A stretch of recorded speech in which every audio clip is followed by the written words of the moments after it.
So you want to be a wizard, Harry? Well, don't worry, you've come to the right place because in today's video, I'm going to show you everything you need to know before you pull out your wand and start waving it around.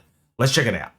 Alright, so to be clear, the purpose of today's video is not to talk about each of the spells in depth. I'm not going to be ranking them or anything like that. We'll save that for a later video. This one is just going to be focusing on all of the basic mechanics, which I'm going to break down into 3 sections. And those are unlocking your spells, learning your spells, and then leveling your spells up. Now, the first 2 of those might sound really similar, but I think there is an important distinction there because it's one of the game's more subtle mechanics that can be confusing for newer players, and I know it was confusing for me, and the game doesn't really do a great job of explaining it via tooltips or tutorials, so we're gonna break them apart here and talk about them separately.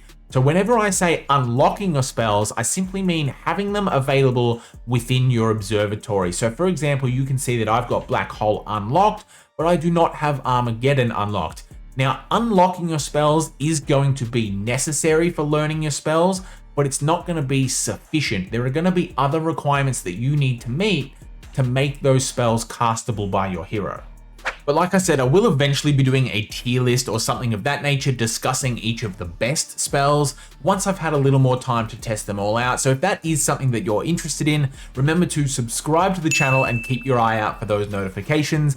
And finally, I want to give a massive shout out to Zombie over in the official Unfrozen Discord. They're a long-time vet of the game and they were an absolute legend in helping me understand all of these mechanics and answered a bunch of questions for me to help put all of this information together for you guys.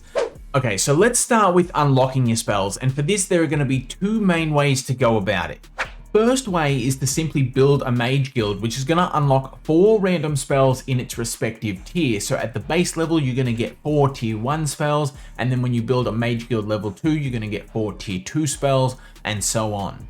And if you didn't like the 4 random spells that you received, then you can always just build another mage guild in a different town to receive 4 more. And this is also going to come with the added bonus of potentially leveling your spells up, because if you do build a second mage guild and one of the 4 random spells that it would have unlocked for you is one that you already have, then it's actually going to level that spell up instead. So this obviously incentivizes you to go out there and capture as many towns as you can so that you can keep building more and more mage guilds. The second way is to manually unlock the spells in your observatory by selecting them and then paying a small amount of resources, which is going to incrementally increase for each of the higher tiers. But in addition to the cost, you also still need to have a mage guild of the matching level to be able to unlock spells this way. You can't just go and unlock whatever spell you want whenever you want, and you are limited to 1 manual unlock per day. But now that you've unlocked your spells, your hero can start learning them, and the first step to this is visiting a town with a mage guild that is at or above the corresponding spell tier. So for example, if you've unlocked Optical Illusion, which is a tier 2 spell, then you must visit a town that has a mage guild 2 or higher in order to learn it.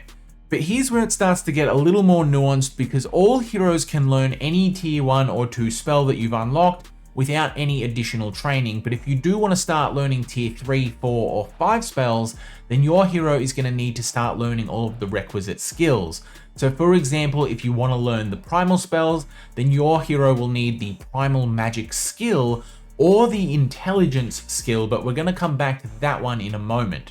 So at the base level, each school of magic's corresponding skill is going to allow you to learn the tier 3 spells within that school of magic, and then you're going to need to level it up to advanced to access the tier 4 spells, and finally expert for the tier 5 spells.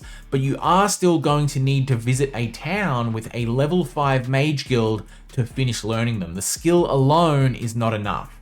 But to bring it back to the intelligence skill, this one does have the benefit of allowing you to learn tier 3, 4 and 5 spells from any school of magic as you level it up through basic, advanced and expert respectively. So you might be looking at that and wondering, why would I bother going into any particular school when I can just go for intelligence and have access to all of them? And the reason is, going for intelligence is a sort of jack of all trades but master of none approach. But if you do want to specialize in a school, then there's still merit in going for that school in particular.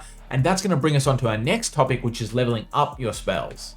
So at the basic level, each school is going to give you +1 to each of its spells, but then when you level it all the way up to expert, you're going to have the option to choose a sub-skill to gain yet another level. And while this is a good option to have, you may not always want to choose this because you might want to use one of the other sub skills instead. It really just depends on what else you have going on in any given game. But aside from learning each school of magic, you can also get additional spell levels through the Thaumaturgy and Sorcery sub skills. So for Thaumaturgy, you're going to need to get it up to Advanced, and then for Sorcery all the way up to Expert. And these are both extremely strong skills to have anyway if you are opting for a mage build. The next way to level your spells is manually via the observatory. So just like we did when unlocking the spells, simply select them and then click upgrade. And this method is going to cost you a little bit of alchemical dust, but it is a good way to go about it if you just want a few select spells leveled up instead of an entire school. However, it is important to note that you can only level up a spell once via this method, so if you do want to get a spell all the way up to level 4, you're going to need to combine at least a few of these other options. Additionally, you're also going to be able to find these endless scrolls as interactable points of interest around the map, which will level up all of the spells in a particular school while controlled by the player. Or the final way is to find certain artifacts, such as the Fine Wand or Seven Eyes Helm. And on that note, one thing that I neglected to mention before when talking about learning spells was that you can also find these scrolls around the map, which will add spells directly into your hero's spellbook and bypass all of the requirements that we talked about before. And if you're really lucky, you can even find legendary artifacts called tomes that will add all spells from their respective school. So to recap, here's a little graphic summarizing all of the different ways that you can get your level ups. Now, as you can see, there's more than enough ways to get up to level 4 pretty easily.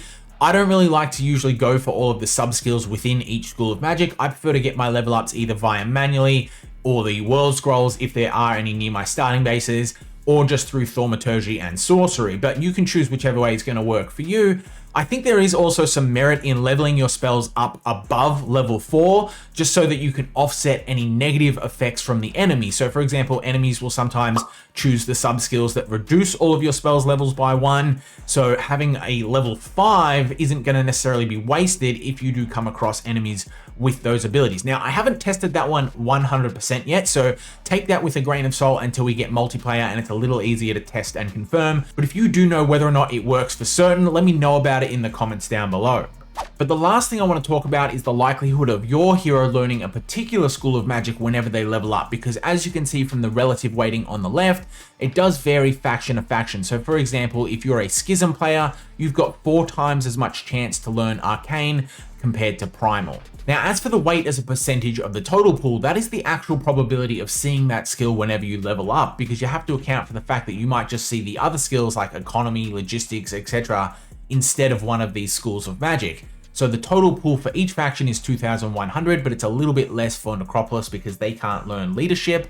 And then the weightings are the weightings that you can see on the left. So when you divide those by the 2,100 and then multiply them by 3, because each time you level up, you can see 3 skills, then that is those percentages that you're seeing there. But that's going to do it for this one. Let me know about your favorite spell combinations in the comments down below. Otherwise, thank you for watching. I'll catch you guys next time. Have a good one.